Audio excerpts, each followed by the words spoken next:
not boring. It's very exciting. It matters to us. It's a personal thing. We're engaged. Our heart is engaged. Our mind, our personality, everything. Everything is structured around this goal to attain our desired object. And what is our desired object? Krishna, the Supreme Personality of Godhead. And His service and His love. Because when we get these things, then we're going to be completely satisfied. So, next one is augriya. Augriya. But the Sanskrit contains so many wonderful words that describe all these different moods. And these terms don't exist in any other language that I know of. Augriya means fierceness or dreadfulness. The anger or fury arising from another's offense or injurious speech is called augriya. The symptoms of augriya are killing, binding, trembling of the head, reprimanding, and beating.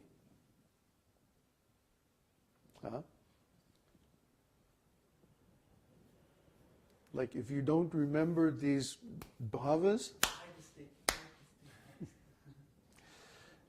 just like Pondraka.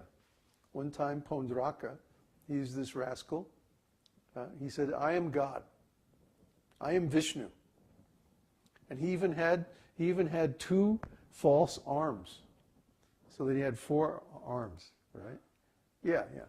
And he used to demand that people should worship him. So one time he came to Dwarka. This guy, he had some, cojones, right? Came to Dwarka, and he came to the assembly of the Kuru dynasty, the Vrishni dynasty. And he walks right into the assembly house before Krishna, right? And he says, I am Vishnu.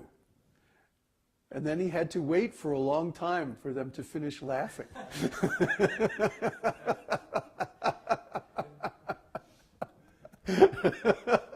You can imagine. And then once they finished laughing, he said, I demand that you immediately give up the symbols of Vishnu. He's talking to Krishna, right? Krishna is sitting on this big throne. Oh, yeah. You immediately give up the symbols of Vishnu because I alone am God and all this like stuff. And after this, they didn't laugh anymore. Then they started getting angry. And so Krishna said, oh, you mean I have to give up my Sudarshan chakra? Oh, here you go, catch.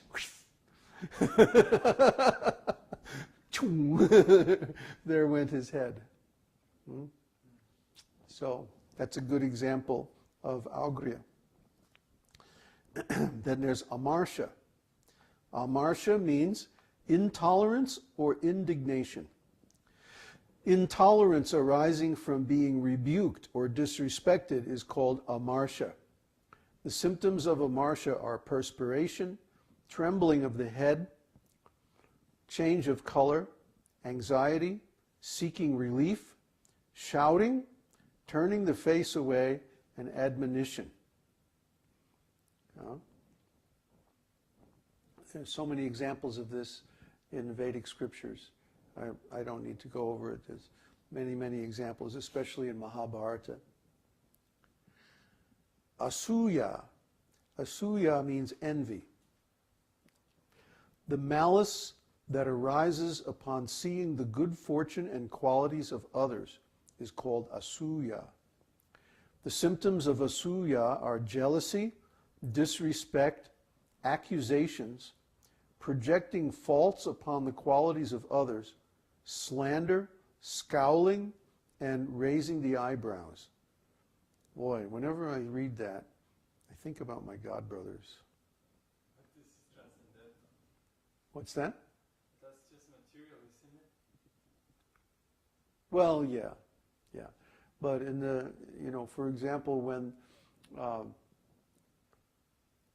when Krishna heard the insults of Duryodhana, against the Pandavas, he got like this. He got full of asuya. He was ready to kill them. He was ready to destroy the whole universe. He was so mad. That was envy? Yeah. They were envious against the Pandavas. Oh, See? opposite, Yeah, they were envious against the Pandavas. And then Krishna was Augriya. He was ready to just destroy everything. Oh, he was so mad. If someone is jealous of someone else's sense-realization, is that asuya? Or Yes. Asuya is especially when someone is jealous of another person's good qualities. Prabhupada calls it causeless envy. But this would be still material, isn't it? No, if the person who is envied is a pure devotee, and the person envying them is envious of their self-realization and their spiritual qualities, it's actually a spiritual emotion, although it's negative. I would think that it would be only between two already self-realized souls. No, it could be mixed. Yeah? But it could be pure also. If it was like between two self-realized souls, then it would be mixed. I'm sorry, it would be pure. Like in Krishna Lila, there are many instances of this. When there's some fight between two different devotees, like all that. the Vyabhicari-bhavas are in a stage where we're not self-realized, right? It's where we- No, they are self-real. People can be, these vabhas can be pure, they can be mixed, or they can be material. It depends on the object and the motivation.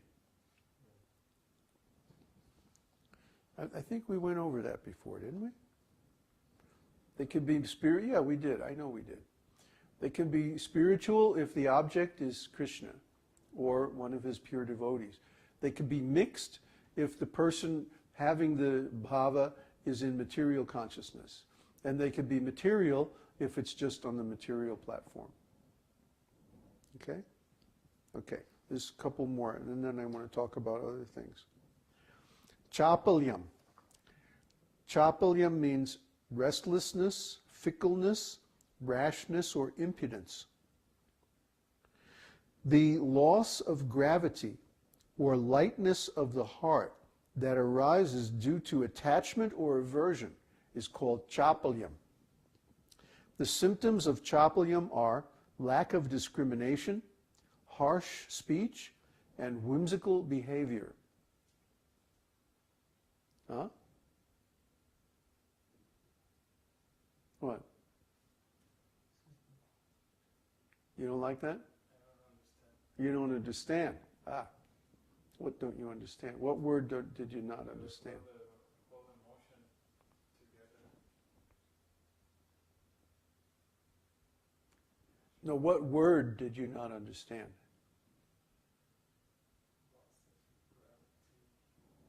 Because lightness of heart and phrase. Hmm. Well, what is gravity? Weight. Feeling of weight. When it comes to emotions, what is gravity? Serious. Heaviness. No, it means when someone cannot be moved. Huh? Gravity means the person's determination is absolutely unshakable. Gravity means, first of all, they don't necessarily display their emotions. They keep it covered, they keep it hidden within themselves. It's nobody else's business. It's their own bhava with Krishna. Gravity. Srila Prabhupada was grave. Sometimes somebody would do something or say something nonsense in front of Srila Prabhupada, and he would just become very silent and grave. Means it was like tolerating their nonsense. But he wasn't going to change on account of it. You see? He wasn't offering it to them as a negotiable object. Oh, I feel like this. Because they were too light. Lightness of heart means instability. Lightness of heart means you can easily be moved. You can be pushed around by changing conditions in the material world. See, that's lightness of heart. These are cultural things. In the West, we don't have these ideas. They simply don't exist in our culture. Huh? It's normal to have lightness of heart in Western culture. It's normal to be moved to lamentation or jubilation by ordinary material events. But this is actually a disease. It's a sickness. It's a lack of strength, a lack of gravity.